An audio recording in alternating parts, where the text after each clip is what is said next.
मैं विश्वकांत द्विवेदी सबसे पहले नरेंद्र सर को बहुत बहुत धन्यवाद करना चाहता हूँ कि जिन्होंने मुझे इतना अच्छा प्लेटफॉर्म दिया कि मैं अपने विचारों को, अपनी भावनाओं को आप लोगों तक पहुंचाऊं।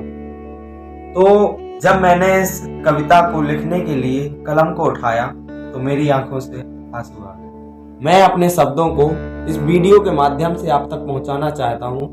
तो दोस्तों, मैंने जो कविता लिखी है उसका शीर्षक है रेप। कि जब एक पिता अपनी बेटी के लिए लिखता है तो वो कहता है कि जब पैदा हुई थी माँ ने कहा था घर में लक्ष्मी आई है, घर की मर्यादा और गौरव साथ में वो लाई है। नन्हे नन्हे पैरों से उसने आंगन चमकाया था, उमंग से मैं खिल उठा था जब उसने पापा कहकर बुलाया था। धीरे धीरे बड़ी हुई वो, खुशियों की बौछार हुई, स्कूल जाने के लिए अब वो तैयार हुई। स्कूल में जो भी सीखती थी वो घर आकर बतलाती थी, माँ पापा के साथ में वो प्यार बड़ा जताती थी। माँ पापा के साथ में वो प्यार बड़ा जताती थी। छिपा छिपी के खेल में एक दिन पता नहीं वो कहाँ छिपी, बहुत ढूंढा बहुत खोजा फिर भी वो नहीं मिली। 3 दिन तक पूरे घर में सन्नाटा सा छाया था, चौथे दिन जब खबर मिली तो कलेजा निकल आया था। अब गौर से सुनिएगा हमारे समाज की कुछ कड़वी सच्चाई। समाज के 4 भेड़ियों ने घर से उसे उठाया था, मात्र 10 साल की उम्र में उसका रेप कर डाला था। उन दरिंदों को उस पर तनिक दया न आई थी, निर्ममता से उनने उसकी हत्या कर डाली। 3 दिन और रातों तक उसकी लाश नहीं मिल पाई थी, उन दरिंदों ने उसकी लाश गंगा में बहाई थी।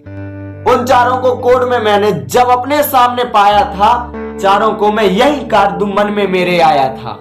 कोर्ट ने उन चारों को जब फांसी की सजा सुनाई थी, बेटी को इंसाफ मिल सका ऐसी राहत। बेटी की याद में फिर भी उसकी माँ बहुत रोती थी, रोते रोते उसकी माँ ने भी अपनी जान दे दी थी। मैं भी बिल्कुल थक चुका था इस दुनिया के जंजाल से, मन किया था मैं भी जाऊं माँ बेटी के साथ। पिता जब घर के आंगन में बैठे होते हैं तो आंगन में एक छोटे से पौधे को देखकर कहते हैं, फिर घर के आंगन में मैंने जब एक सुंदर पेड़ देखा था, याद आया वो पेड़ बेटी ने मेरी लगाया था। उस पेड़ की रक्षा का जिम्मा उसने मुझको ही तो सौंपा था, उस पेड़ को बड़ा करूंगा मन में मैंने ठाना था। पेड़ की रक्षा के साथ साथ मैंने ये संकल्प लिया, समाज की सोच को बदलूं ऐसा निश्चय कर लिया। साथियों, मैं इस कविता के माध्यम से आपको बताना चाहता था कि हमारे समाज में आज भी कुछ ऐसे दरिंदे हैं जो अपनी हवस के पीछे भूल जाते हैं कि हमारे भी घर में हमारी माँ बहन बेटियां हैं।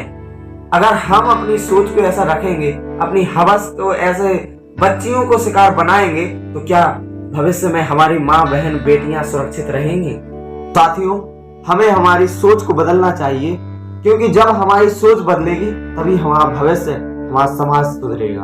और अंत में मैं पुनः नरेंद्र सर एवं उनकी टीम को धन्यवाद करना चाहता हूँ कि जिन्होंने मुझे इतना अच्छा प्लेटफॉर्म दिया कि मैं अपनी भावनाओं को शब्दों के माध्यम से आप लोगों तक पहुंचाऊं। Thank you.